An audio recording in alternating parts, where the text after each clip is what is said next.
महाराष्ट्रात गणेशोत्सव मोठ्या उत्साहाने व आनंदाने दरवर्षी साजरा करण्यात येतो। राज्यातील अनेक राजकीय नेत्यांच्या घरी गणपती बाप्पांचे आगमन झाले। महाराष्ट्र विधान परिषदेच्या उपसभापती व शिवसेना नेत्या डॉक्टर नीलम गोरे यांच्या पुण्यातील सिल्वर रॉक्स या निवासस्थानी गणपतीची विधिवत पूजा करण्यात आली। उपसभापती डॉक्टर नीलम गोरे यांनी मनोभावे गणरायाची आरती करून राज्याच्या सुख समृद्धी व भरभराटीची कामना केली। राज्यात पुन्हा महायुतीचे सरकार यावे, भविष्यात होणारी विधानसभा निवडणूक शांततामय मार्गाने आणि लोकशाही मजबूत करणारी असो, अशी प्रार्थना डॉक्टर नीलम गोरे यांनी गणरायाकडे केली।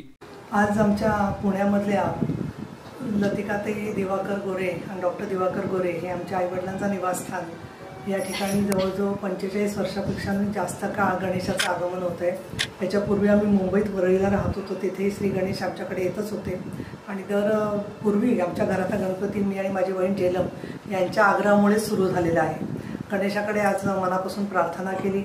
हे आमच्याकडे नुकताच विधानभवनाच्या मध्ये माननीय राष्ट्रपती महोदया द्रौपदी मुर्मू आल्या होत्या आणि अतिशय सुंदर असा कार्यक्रम पार पडला। विधान परिषदेचा शतक महोत्सवी कार्यक्रम झाला।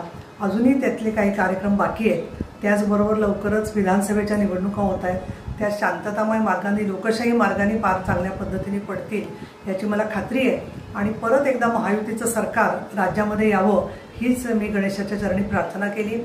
मुख्यमंत्री लाडकी बहीण योजना, आनंदाचा शिधा, अन्नपूर्णा योजना, उच्च तंत्र शिक्षणामध्ये मुलींना फायदा, तसंच स्टायपेंडमध्ये विद्यार्थ्यांना शिक्षणासाठी मिळणारा स्टायपेंड, योजना दूत, शेतकऱ्यांच्यासाठी वीज माफी, असे अनेक मुद्दे युती सरकारने घेतलेले आहेत।